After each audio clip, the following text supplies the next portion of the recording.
Welcome, everybody, and we do appreciate you coming in today, particularly even if you're sitting at home. It seems like snow can disrupt even our mental thinking a little bit, so we appreciate everybody surviving yesterday and being willing to join us today on this topic. In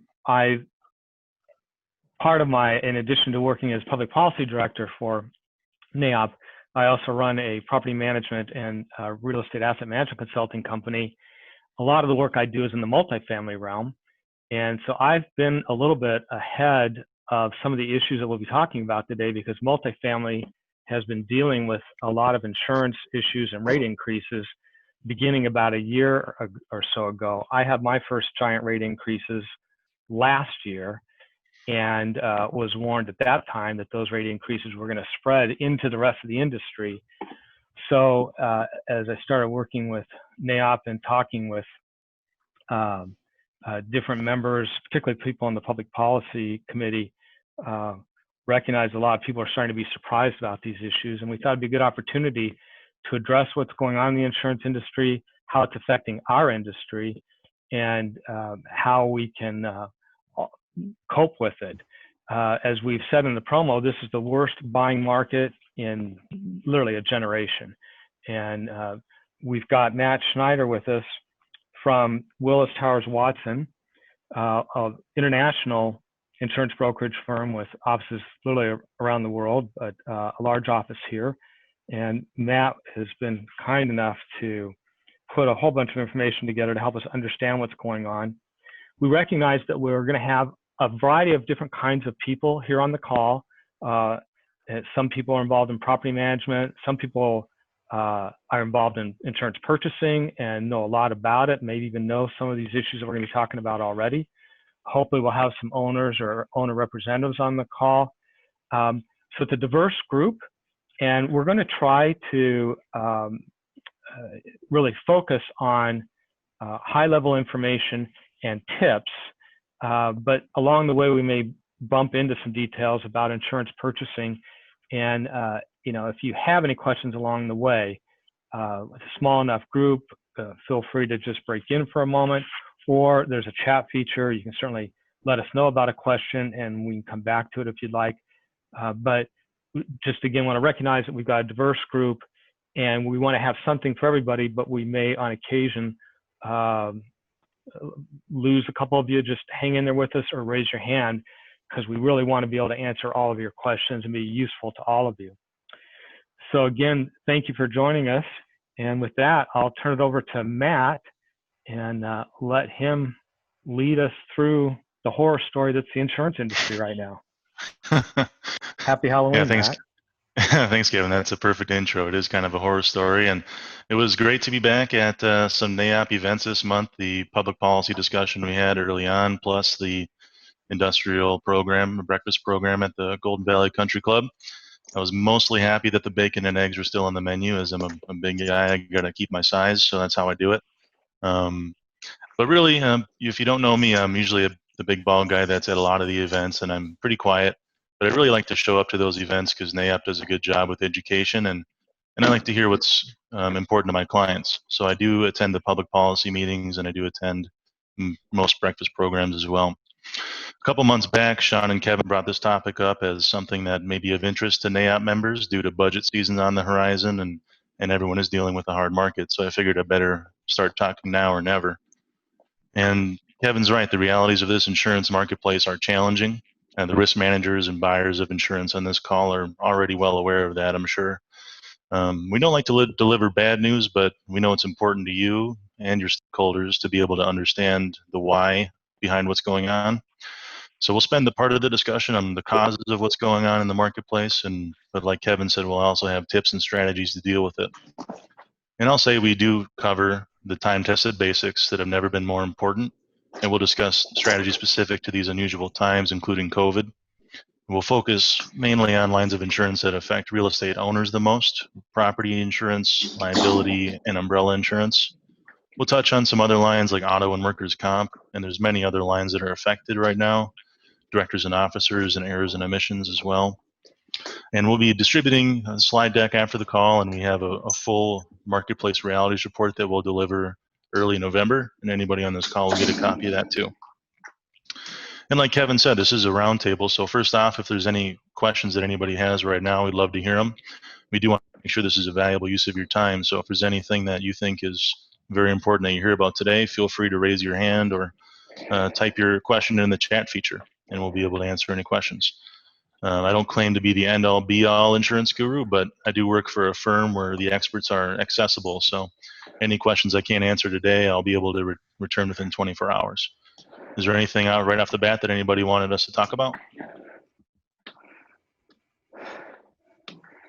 I'll take the silence as a no. All right, so let's jump into the presentation then.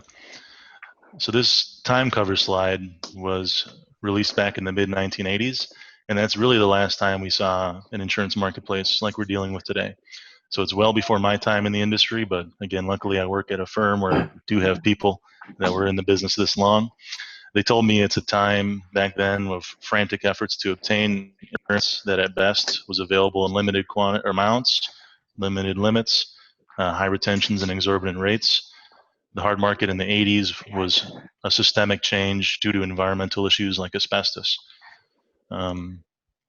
So we want to just get right into the meat and potatoes, and tip number one is for everybody to take a deep breath. All of you probably remember when Buster Douglas knocked out Mike Tyson. There's a famous picture of when Tyson is knocked out laying on the bottom, or on the ring, on the floor of the ring, and Buster Douglas is standing over him, and he looks a little surprised, but he looks also unapologetic. And I would say that's kind of what it feels like being an insurance broker in today's market. We've had low insurance rates for so long, and having a hard market, almost 40 years ago, and now we're finally dealing with it again. So this slide talks about the entire insurance industry average for rate increases. Notice the micro hard markets for property in the bottom left hand of the slide, where it talks about averages up to 300%, and excess umbrella on the bottom right of premium increases on average up to 150%. On the next slide, we'll show some of the top average increases for specific occupancies of real estate owners and tenants. Keep in mind, though, that these are just averages for rate increases. They do not include the cost of premium that factors into increased values as well, and we'll talk about that today. So Matt, just these increases anywhere from 10% up to 300%. Just a quick comparison for the general insurance market, the soft market or the buyer's market we've had for at least the last 10 years. You've generally seen rate increases each year. You had negative rate increases, but yeah, kind of inflation, like 2-3% is really what we've been accustomed to, right? Yeah, you're right. We had a decade at least long of rate decreases in property market, and it's completely shifted the last couple of years. We're about 21 months into rate increases now. So this slide, again, I don't have to read it to you. You can see what occupancies are facing the highest average rate increases. Just so you know, if you own, some of these assets, these are your occupants, your tenants, as well as you will be feeling these average rate increases. Again, they could be a lot higher than this or lower, depending on where you're at. So let's get to the next slide. Okay. So this is the overall market conditions that we're dealing with right now and the causes of them. COVID loss projections on the insurance industry range from anywhere from $32 billion to $140 billion. To put that in perspective, in 2017, the losses from hurricanes Harvey, Irma, and Maria were about $150 billion. But the most recent estimates on COVID losses are around the $80 billion range, so it's not quite as large as they originally thought it would be. Today's hard market is also systemic, just like it was in the 80s. Today's systemic changes are really more due to the climate. Combine that with the catastrophes that we've been experiencing over the last several years, low interest rate and investment interest rates, and a reduction of alternative capital into the market.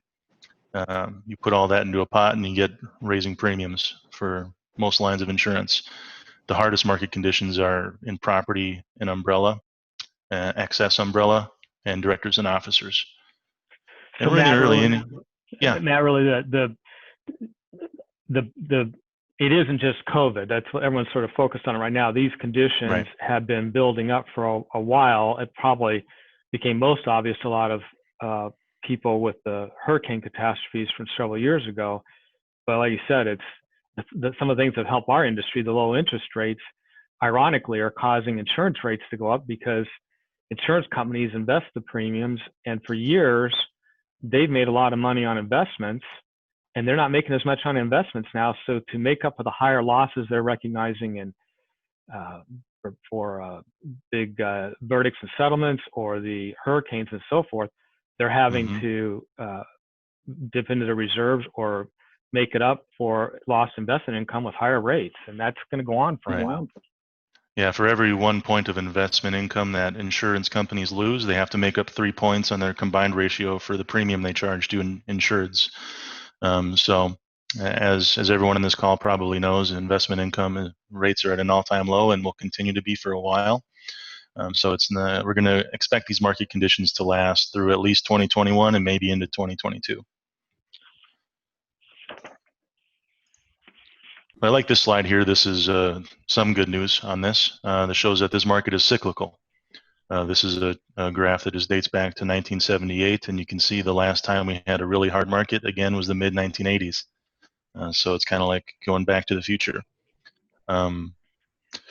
So you had a little blip of a hard market around 9/11, 2001. You can see a small peak there. But in general, you can see that most rates hovered around the 0% to 5% rate increases throughout the period of time. And this chart ends at 2018, but if it extended to 2020, you'd see the peak of it right at the top where the 1980s were. And we also like to tell everybody, beware of the tyranny of averages. You know, we're talking about average rate increases today, and you know the average third quarter property rate increase is about 26% this year. But some people are seeing rate increases much higher than that, and so if they just budget for the average and they see something much higher, you could have some major sticker shock. So we're just trying to let everybody be informed, be prepared for sticker shock, as insurance companies try to get to what they call technical pricing. And that just means that they know they're using a lot of analytics to figure this out.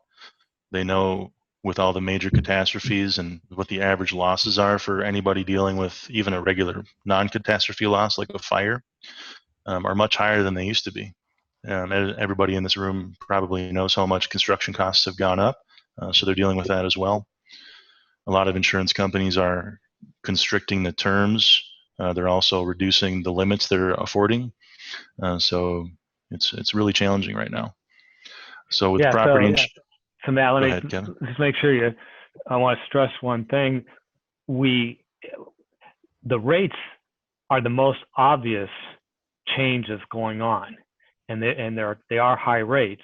But as we move on to some other slides here, I just want you to be thinking that there's a broader issue, that even when rates start to return to normalcy, if that's what we want to call it, even if this hard market starts to settle down a year or two from now, there are going to be other changes in policy forms, in policy terms. It's not just rates that are changing.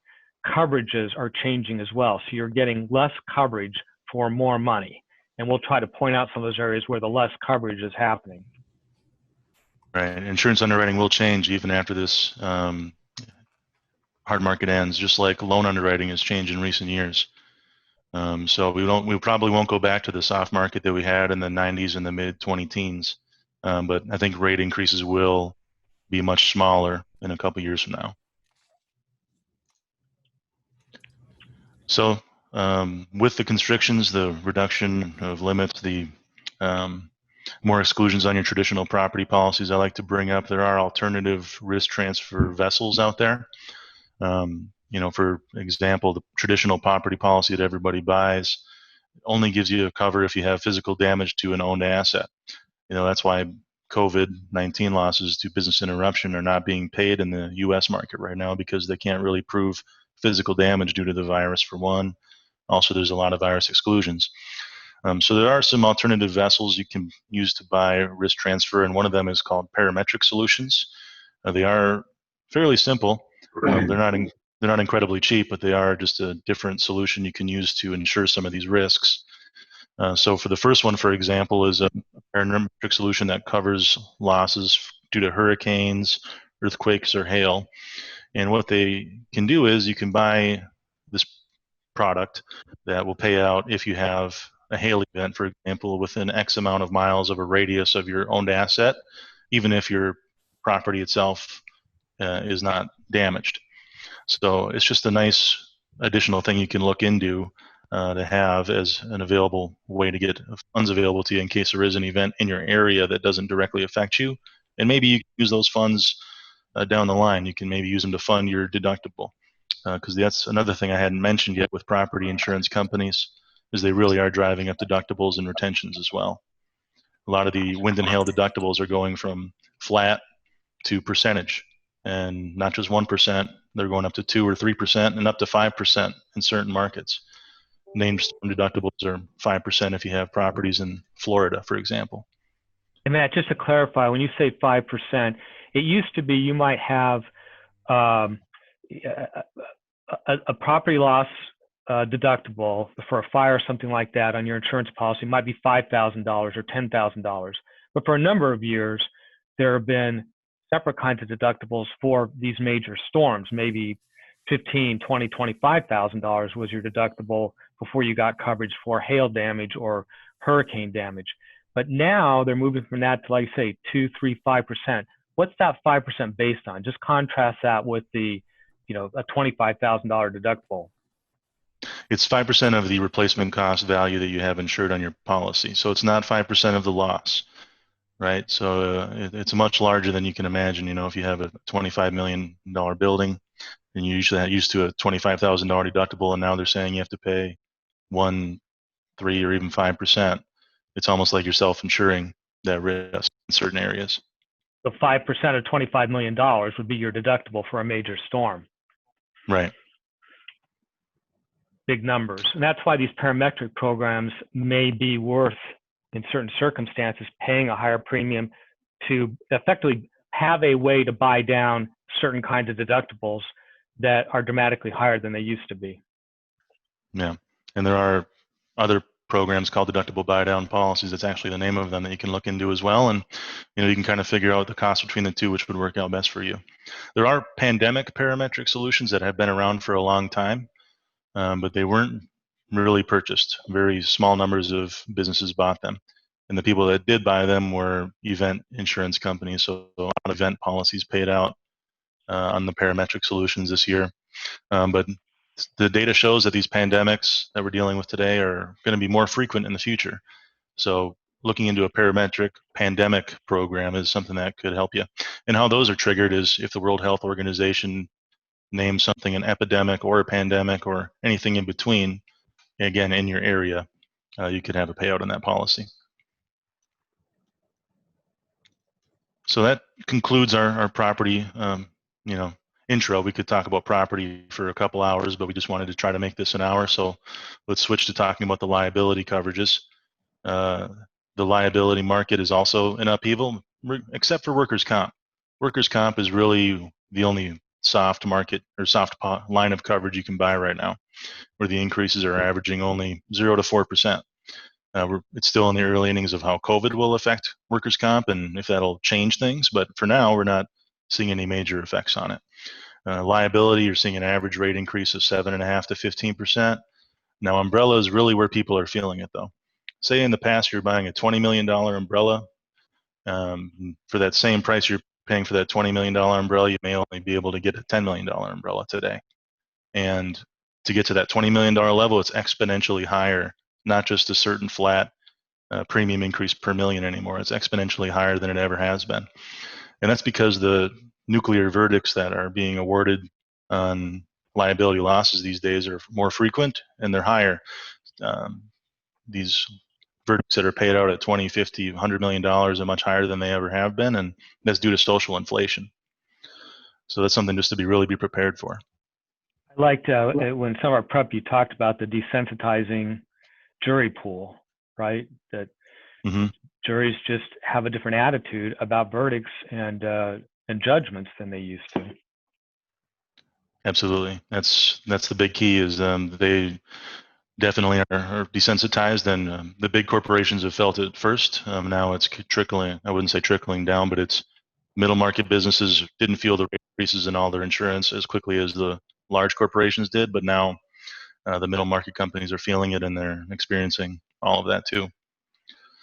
So that was just a quick blip on the liability market. I mean, if anybody has any questions about it in particular, feel free to hit it on the chat or just raise your hand. But why don't we jump into the tips? So Kevin and I, as Kevin said, he's an experienced risk manager and buyer of insurance for real estate businesses as well. So we kind of talked about a lot of the tips that we had, and we wanted to throw this chart out there to show who typically would handle this strategy or tip. The first one, I've touched on it already, is be prepared for arguments about your replacement cost values on your insurance policy. Again, as we've discussed, construction costs are way up. Insurance companies are aware, and they're aware that the costs of damaged buildings are far more than they used to be. So you really have to take a look at your portfolio and make sure you have a strategy to deal with that. Because if your rate increase goes up, oh, go ahead, Kevin. I said this is a comment really, you can tell probably for the people that are involved in the buying decision, one of the areas where the soft market has been most obvious over the last 10 years is insurance companies have not really pushed replacement cost. I think, Matt, you told me that commercial building replacement policies or policies, you were getting placements of insurance at $80 replacement cost. That's how the policy was valued. And right now, what are you seeing insurance companies asking for replacement costs to be? Yeah, we were able to get away with $70, $80 per square foot in the past for certain risks, especially for programs where the risk was spread out, so they could do a blanket limit. And then if a building was damaged at a amount that that building should have been valued at, they could still get a payout to the full limit they needed. Nowadays, they're asking for a minimum, I'd say $120 a square foot on a frame-built building. And as you get into higher cost construction and newer construction, the costs are even higher, and you can see them over $200 per square foot pretty easily, $250 a square foot, even in some cases with high-end finishes. So if you were on a program in recent years that had those low replacement cost per square foot with a strategy of a blanket limit, that's really going away. And I'm always the one to say, make sure you insure properly and not for a penny more or a penny less than you need to. So if you haven't done an evaluation of your values, you take a look at it and use the tools available in today's technological world to do that. Business interruption changes. Insurance companies are hesitant to deploy limit on business interruption, which is your lost revenue due to a loss. So you really have to be able to take a look and see, have you lost tenants this year? Have you lost income this year? Do you need to reevaluate what limit you're using? And make sure you can use business interruption workbooks to figure out what you actually should use for a limit. And your broker can help you with that. Was there a question on the chat? Oh, perfect timing. Let's see here. See, the question says... It was actually the same topic. Oh, it was, okay. So the question is, any discussion around rent and loss coverage for reduced income due to tenants reducing or holding rent payments during the pandemic? So your question is really, are insurance companies offering any payout on that just because tenants are paying out due to the pandemic? Is that right? Yes. Well, many times you're seeing, I would say in the U.S. market, insurance companies are saying that there's no physical damage to the property that's a covered cause of loss. So business interruption would cover for a covered cause of loss like a fire or water damage that caused your tenants to not be there or to stop paying rent. But they're saying the virus right now, all the arguments that we've seen, does not cause a physical damage that's a covered cause of loss. So we have not seen any business interruptions payouts due to a tenant refusing to pay rent, unfortunately. We're in the early innings of it. We're going to touch on it later. We've seen thousands of lawsuits filed due to it. But right now, all the insurance companies are winning those arguments in the States.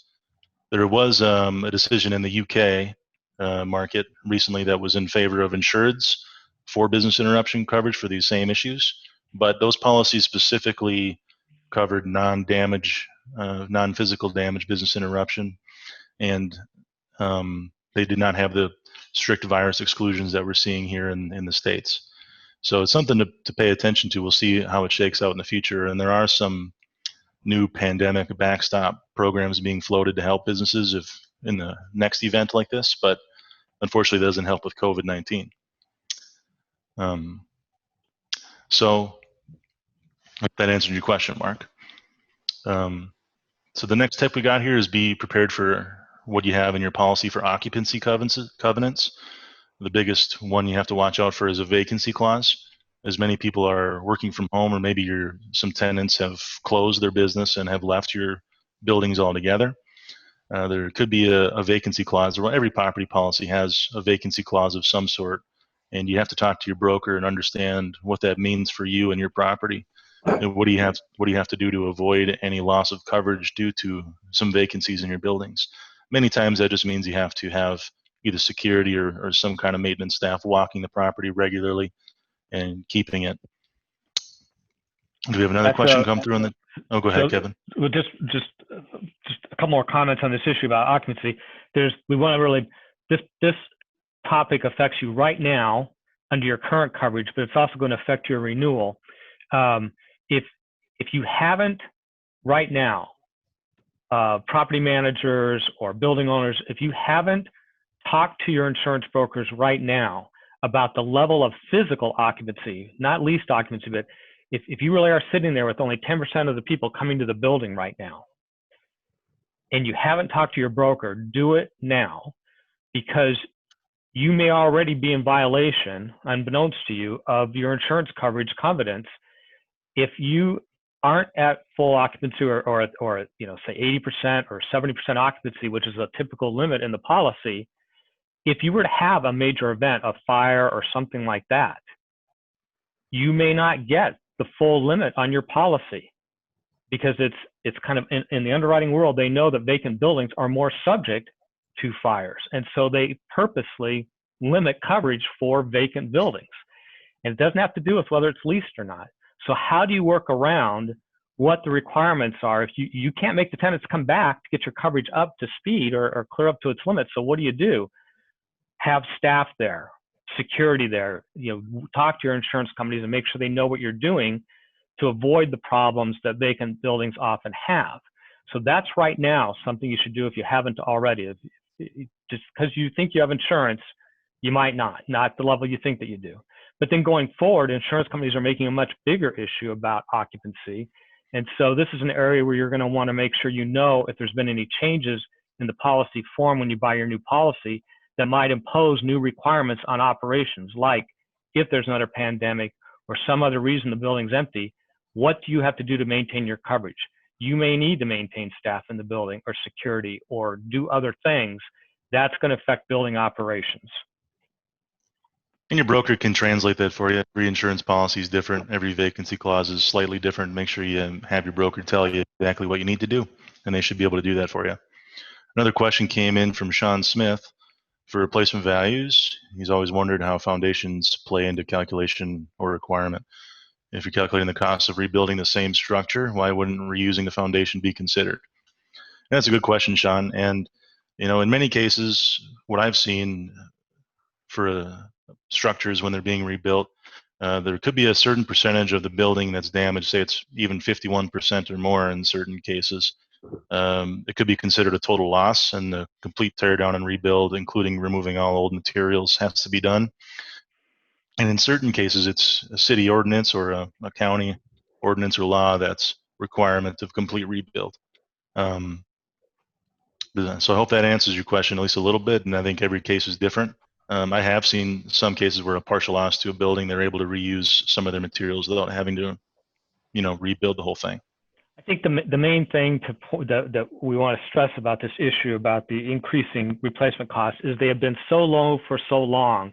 We used to be able to convince ourselves that we can get by with a lower limit because of the arguments like Sean is making. I've made it myself that foundations, utilities, other things aren't going to have to be replaced. You'll be able to reuse those things.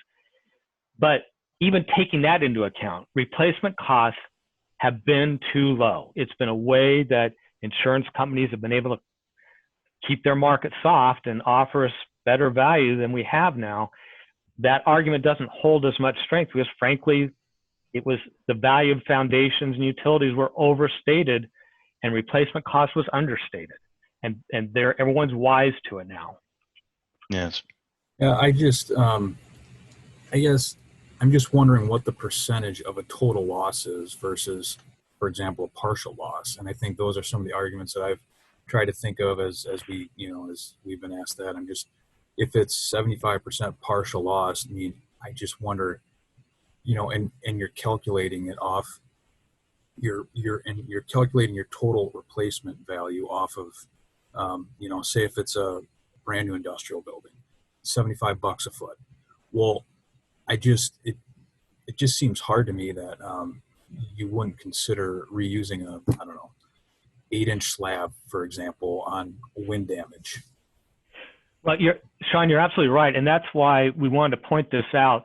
The single biggest driving part of the premium that you have some control over is the replacement cost. There are analytics you can do. Another broker that I know made an argument for his client who had a loss the previous year, and the insurance company settled out that loss at $100 a foot, but on their renewal they wanted the replacement value to be popped up to $120. That loss was used as an argument to bring the replacement cost value down for valuing what the premium was going to be. So we just want to sensitize everybody to know that replacement cost is something you could control, at least have an argument about, but there's going to be an argument, and that hasn't been the case the last 10 years. So be ready for it. Think about appraisals that you've had. Think about whether it's worthwhile to get an insurance appraisal. For those of you that are familiar with construction, be prepared to argue, because that's the best opportunity you have to reduce your premiums in the coming years, is to do something about the insurance company's push on replacement costs. Yeah, the last thing that I would add on that appraisal, it's interesting. Most of our appraisals now, whether they're bank ordered or we do them for Lifeco or something, we not only do we get the market value, but we also get the replacement value in that, and it just gives us, like, whether it's something happens in 6 months or a year, at least we've got a basis and some sort of fact to go back to, and that's exactly why we do it. Yeah, that's incredibly important, Sean. And make sure, I'll say insurance can be pretty challenging to obtain a lot of data from my clients and prospective clients on their properties when it comes to how did they figure out their values. And I think it's just because they're busy living their life and being a real estate company, and not that they don't want to share information with me. They just, in the past, insurance hasn't been as big of an issue as it is right now. So the more data you can share that you have that shows, you actually have a calculation of replacement costs, and perhaps they could use that structure again in the event of a loss. And the insurance brokers these days do have some powerful analytical tools that can help you quantifying your risk and arguing with the insurance company to keep your replacement values from increasing at an exponential rate. The biggest thing is to make sure you have a program structure that would pay out a full limit in the event of a loss if you had a major loss, but you don't want to overpay. Looks like Mark had another question back on the topic of vacancy. Are insurance companies willing to amend policies prior to renewal? Is there a large addition? What kind of an amendment are you thinking about there, Mark? The vacancy? Talking about the risk right now and not getting full coverage while the spaces are sitting vacant. Oh, well, I mean, definitely, like you said, it's something. And if there is a vacancy clause that is unfavorable to they look to an endorsement on your policy to change the vacancy clause now. It's maybe not likely, and if it changes, there could be a premium. But definitely, if you have a conversation, if you're in violation of it and you want to fix that, absolutely, there's a way you can make a change. So back on the tips, the next one we had is be aware of roof replacement sublimits. A lot of older roofs nowadays, if they're older than 10 years, they're being replaced or being insured at actual cash value and not replacement cost. So if you have a roof replacement capital expenditures plan, make sure you share that with your broker and and they can share that with the insurance company when you'll be replacing your roofs. Or if, if you have old roofs and you know it, just understand that the actual cash value determination means replacement cost less depreciation, and the insurance company figures out what that depreciation is really for you. So there's not much of an argument to be made for it. One other thing to point out about roof replacements is really kind of an example of negotiating strategy. When you're buying a policy, you're focused most of all on, what happens if you have a big event and the whole building burns down, and you want to make sure you got a full replacement value to replace the building with. But within that policy, there are sub-tiers of coverage, and they break things up. And one of the biggest tiers is roof coverage. We've already talked about the high premiums or high deductibles for roof damage, but they're also total amounts of limits. Like if your roof's over 10 years old, regardless of the deductible, you may not get full coverage anyway. The policy's been changing over the years that have just gradually reduced how much roof replacement they're going to give to you. Used to be you could get a new roof anytime you had any event, and that's not the case anymore. If you just know that and accept it, and you just start planning your capital expenditures, if you already know you're sitting on a 20-year roof, and you're offered two different insurance policies now, one that has a more favorable roof coverage and one that has maybe a more favorable occupancy coverage, maybe you want to take the policy that has better occupancy terms than roof terms, because you're probably not going to get that much of a roof replacement value anyway. And if you already know and have been budgeting to do the roof sometime in the next 5 years anyway, just plan on that and don't worry so much about the insurance. Fight for something else in the insurance that you care about. And roof is just this is just an example of being aware of other terms that you can evaluate policies with. And the next big one is watch for declining ordinance and law coverage. There's a big story in the paper this year after the riots in Minneapolis that a lot of the business owners there only had $10,000, $20,000 to pay for demolition and debris removal, and that's a coverage that's in your ordinance and law part of your policy, where you may have your building insured at a full replacement value, but those sublimits of ordinance and law are usually much smaller unless you request to increase them or buy a policy that has a better coverage form, more favorable to you, that has higher limits.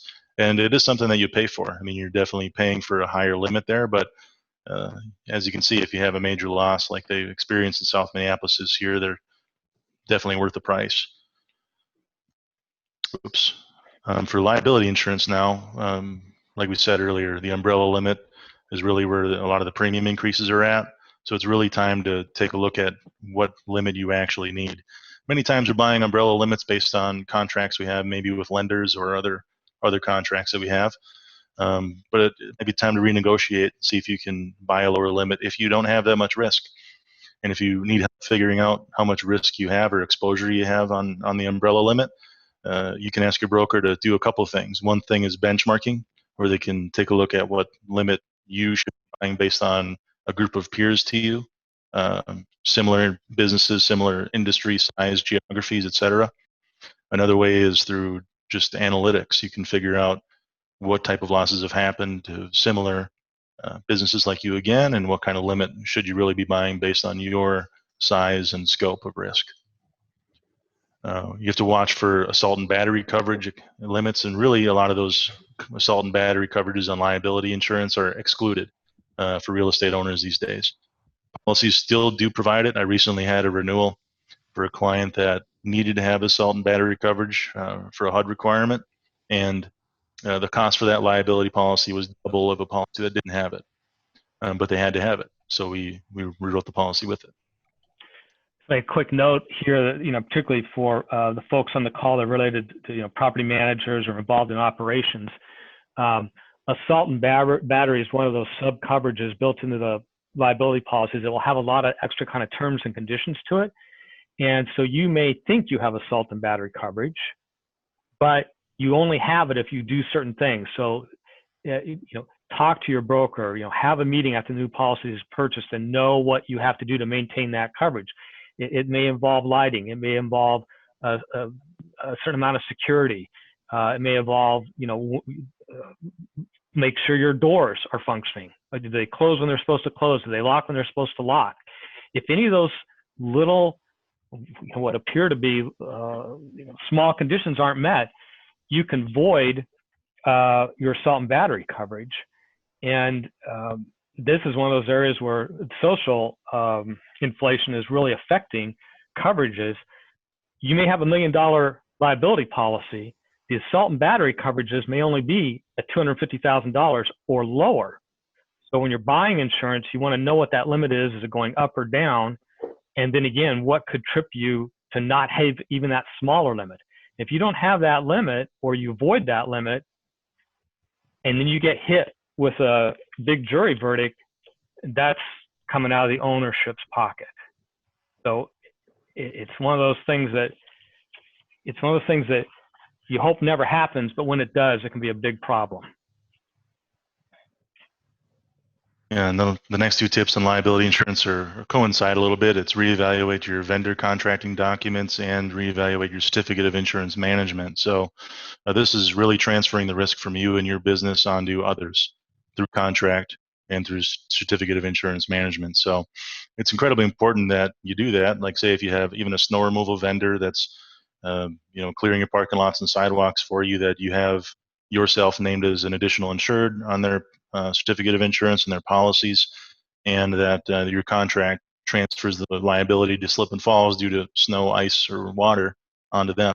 That'll really help you with your liability and your umbrella insurance premiums. Again, for property operations folks, this is an area where we just want to highlight it. Most of the people that I know have good programs in place for this already. But because insurance policies are being rewritten, because lawsuits have changed, particularly in New York over the last couple of years, your current practices or your current vendor contracts could be a little bit out of date. And you may think you've done everything you can to transfer risk onto those vendors or to the tenants. And now there's some holes that you're not aware of. May seem boring, but this is, again, one of the easiest way you can protect yourself is reevaluate your practices. Talk to your attorney, talk to your broker. Again, there's new litigation, there's new laws, new precedents, new judicial precedents out there that have made this opportunity to transfer risk more difficult to accomplish. It can still be done, but you need to reevaluate your current practices right now. And so we're talking about all policies now. Reevaluate your claim procedure. Kevin and I were talking, and it has seemed in the past, a lot of real estate folks, if they have a loss, no matter what it is, they just report it right away without giving it a second thought.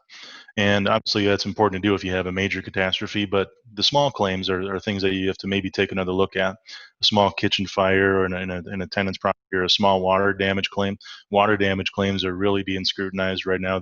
Insurance underwriters really want to know what you're doing to mitigate those losses. So if your deductible is $25,000 and maybe I'm sorry, what was that? Somebody have a question? No? Okay. Again, so just if you have maybe a $30,000 loss and your deductible is $25,000, is that something you could take on your own without reporting it? I mean, in today's market, it's important to assume as much risk as you can. Really look internally and figure out what your tolerance risk is, and that's your ability to take risk on your own and not paying it through insurance. And as we've said, follow through on risk management recommendations. The insurance companies in the past on property insurance and specifically would be saying things like, yeah, fix those potholes in your parking lot, and you're going to have to make sure that you have those batteries changed in your smoke detectors in your buildings. But they're very serious about it this year, and if you don't follow through on recommendations, you could face a cancellation of your policy or just an increase in premium at the least. And another thing they're really harping on is another exclusion on your policy that I like to mention to most property owners is called a protective safeguard endorsement.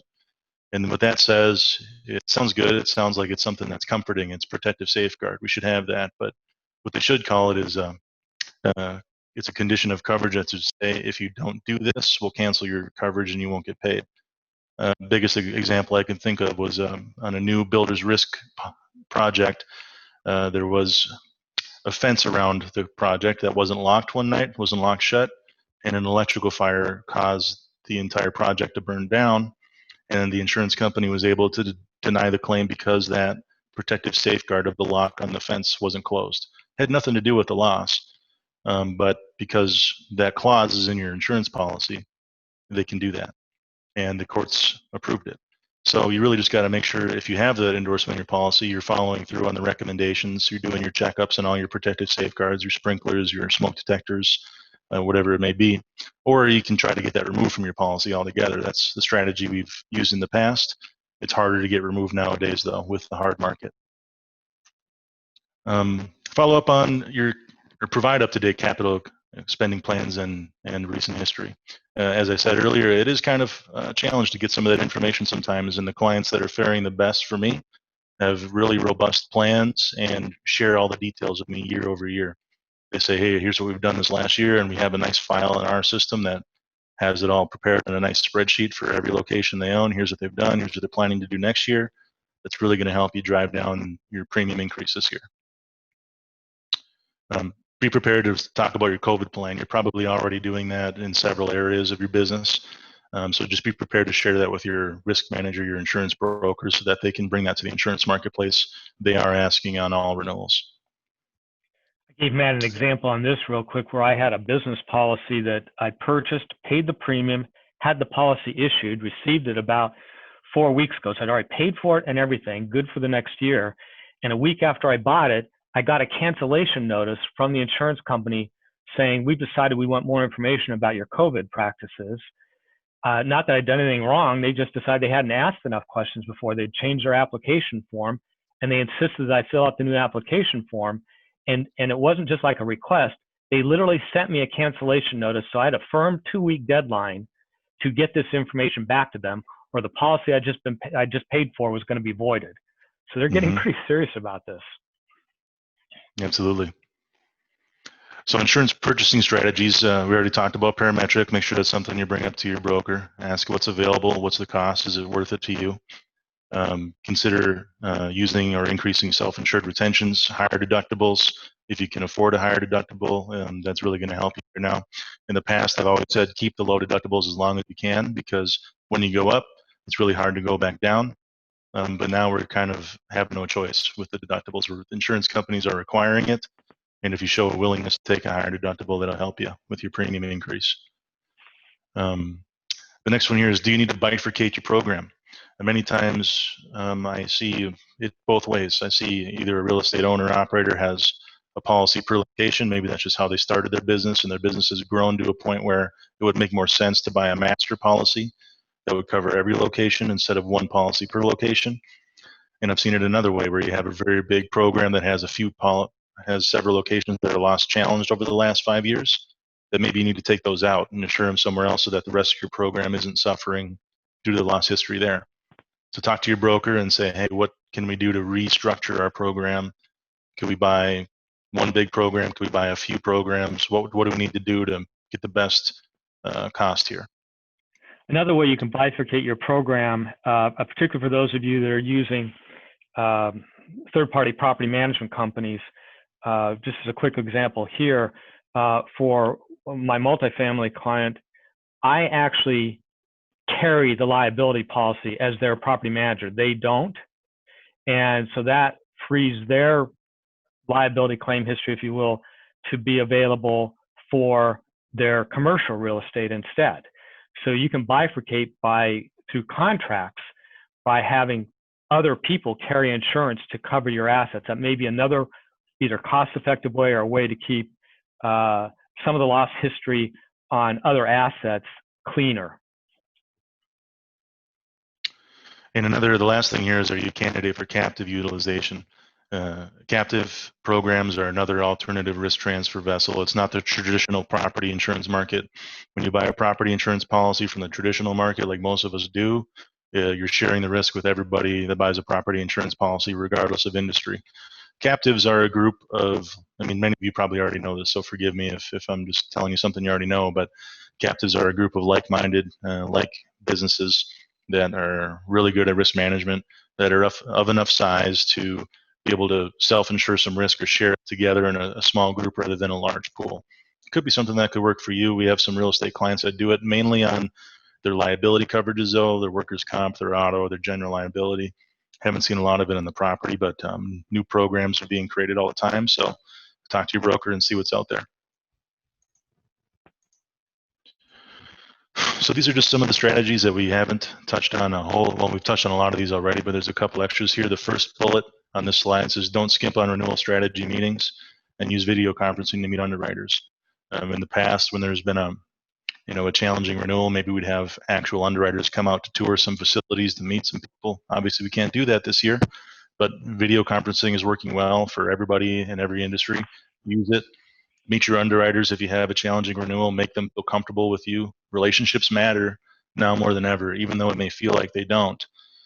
Relationships really do matter, and especially incumbent markets, if you've been with the same insurance companies for a number of years and they've paid some losses for you, or even if they haven't and they're still bringing up a premium increase because of the hard market, I'd say value those relationships and treat them well. Yeah, I'm going to interrupt you here for just a second, if I can. Just say that we had several tips here in the deck. We got a couple more pages of just general tips, but I think I just want to make sure we have a chance to see if there are particular problems or questions. We maybe I'll touch upon some tips and answers to some questions too. So there, if anyone cares to share, is there a particular problem or a particular surprise that you're facing right now that might be able to fit into an answer here, or provide any tips or observations we've seen from other people trying to solve the same problem?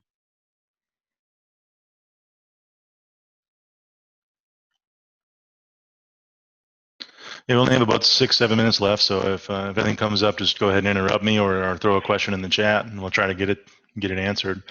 But some of the other strategies or things that I just wanted to tell everybody about quickly is be prepared for your renewals to come down to the wire. In the past, everybody was getting a renewal quote 30 days to renewal, maybe, or more. Nowadays, they're really happening week of. So just be prepared for that, and know that your broker is still, negotiating day in and day out for you, and that they're trying to get you the best deal up until the last minute. And unfortunately, the last minute is when you're going to see your quote. So again, just to recap, start early on your renewals. Start 6 months out to your effective date. If you're happening in January, you're probably well into it now. Meet with your broker early and often. Use technology. Use your broker analytics. You should using Property Quantified. Quantify what perils your properties are actually facing. What limit do you need to buy? You can use analytics to figure all this out. Insurance companies are using analytics to drive up your price. Your broker can use analytics to fight that and bring it back down. Tell your story. Make sure you have a solid story to tell about you and your risk management practices. Show that you're proactive at risk management, proactive at avoiding claims, and that'll really help you. And access the global marketplace is something I haven't really touched on here. I had a client that last year, before we brought them on as a client, was facing a 30% increase in their property program from a U.S.-based insurer. We were able to access a market over in Asia and get their premium down to a 15% renewal that the other broker didn't access. So just make sure you're talking to your broker about the Bermuda, the London, the Asian markets, as well as the North American markets. And Paul Hyde, everybody knows, is a great guy, and he had some helpful advice. I talked to him about this the other week. He just wanted to give these 5 quick tips. Don't shoot the messenger, and that warmed my heart as the broker delivering all the bad news. He said, your broker's your best advocate, even though they're probably delivering bad news this year. Remember that this insurance market is cyclical. These hard markets are short-lived, but they are painful. Be careful in buying an insurance policy that may appear less expensive on the face of it. You may look at the first page of 2 quotes. It says building value, the same number, premium, much different here. But those insurance policies are hundreds of pages long, and the devil's in the details. Some of those coverage terms and conditions that may not be favorable could be in that cheaper policy. Make sure your broker explains it to you. Have a strategy to shop your insurance maybe every other year or every 3 years in a normal market. This year, pretty much everybody's shopping, just because everybody's facing these large increases. So it's understandable. Every insurance company is facing it, but that means all the other tips we gave you earlier to tell your story, show that you're proactive at risk management is way more important, because underwriters are inundated with a stack this high of everybody trying to get a lower price, a better quote. So you really have to stand out. And pick your broker and stick with them as well. Just like your insurance company relationships really matter, so do your broker relationships. And with that, we just wanted to talk about a couple legal initiatives going on. I touched on this earlier. Top of mind this year is COVID-19 with insurance. The first one is there is a federal legislative proposal floated by insurance trade groups called the Business Continuity Protection Program. It's modeled after the National Flood Insurance Program, and it's proposed to replace about 80% of 3 months of revenue for businesses. And there's also a Terrorism Risk Insurance Act-like proposal being considered with Congress that was enacted after 9/11 because acts of war were excluded on insurance before that. And that's just supposed to say the government should be a backstop to provide income loss due to another pandemic like this in the future. Just things to be aware of and to pay attention to. The middle bullet here again, I talked about all the COVID-related business interruption lawsuits that are now filed in the U.S. None of them are really winning on the policies that clearly exclude viruses and say there's no physical damage. But it's early. We're in the first or second inning of all this. It's going to take a long time to play out. And Kevin, you wanted to touch on the last bullet there? Well, I was just going to say that the federal government may or may not act on some of these programs or policies that might help moderate these insurance increases or provide some opportunity to fill in some of these gaps in coverages we've been trying to alert you to. We certainly had that earlier conversation about business interruption. That is an area of focus in the federal legislature. We know that earlier this year, there was some conversation about adding things about liability protection for business owners in exchange for providing other benefits, a new support program. So those conversations are ongoing. Those same conversations are happening at the state level. 12 states have already passed some sort of help for businesses that are being impacted by COVID now or might be impacted by similar issues in the future. Minnesota has not acted on this yet. Minnesota hasn't done anything about this yet. And so I just want to, this program is being sponsored by the Public Policy Committee of NAIOP and Parvis because there are a lot of advocacy and lobbying opportunities for us that might help us influence not only our insurance costs in our industry, but the insurance cost of our tenants.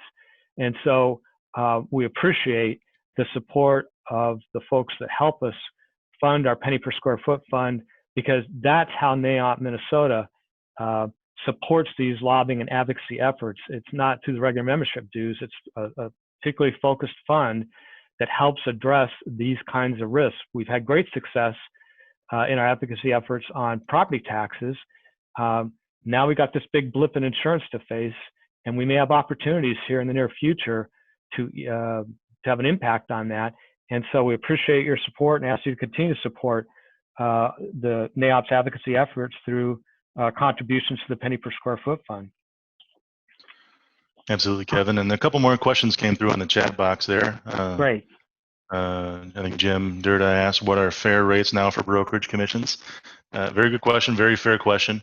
I'll tell you that your insurance brokers have never worked harder in the last 30 years to fight for you. So that being said, I also think that insurance brokers are well positioned and they're able to negotiate their fee with you. On average, if you're most insurance policies pay anywhere from 10 to 15% commission. Another strategy is to switch to a flat fee. Once you get to be a large enough company, if you're spending over $300,000 in your annual premiums, a lot of brokers will say, okay, well, let's talk about a fee structure, because if you grow and your premiums are going up 30% just because of the marketplace, that's a strategy that I use with my clients. We'll talk about a fee and we'll negotiate a fee, and a lot of times it's a lot less than the commission percentages. So your broker, if they're if they're well positioned, like many of the big brokers are, they'll work with you. Maybe 8% to 10% is an average fee. And the last one there from Mark, the question says, agree with keeping deductible rates as low as possible, as long as possible. A big issue is many international tenant leases require landlord to keep deductibles as high as possible to reduce CAM costs, to keep CAM costs down. Seems you need to be thorough not to violate leases, but language may be ambiguous. Absolutely. And your insurance broker should always be able to review your leases and your lender requirements when they're placing your property insurance policy to make sure you're not in violation. Well, you know, this is one of those things where some business practicality has to come into play too. You know, it's going to be hard for some of those larger tenants to argue that they're at risk if you just don't bill back that gap in premium to them, or excuse me, the gap in deductible. I mean, if they think it's unfair that they're getting charged for that, you know, it may only be a few tenants that are that focused on it. Just don't bill it to them. But the trade-off for you and everybody else is better premiums if you take some higher deductibles. So you have to balance out all those contract terms, but within individual leases, they can't say you're violating it if you just don't charge it. They can't really impose the requirement that you have to have those deductible levels. What they're really saying is you can't charge it to them. And with that, we're over an hour by a few minutes, and we are at the end of our presentation. Was there anything else that the group had any questions on before we let you go?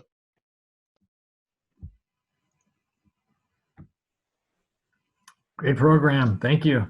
Matt, thanks again for all your preparation and industry knowledge. Really appreciate you pulling all this together for us. And we thank everybody for attending. And certainly contact Matt or me if you have follow-up questions. We'll be happy to get back to you. Thanks, everyone. Have a great day. Thank you.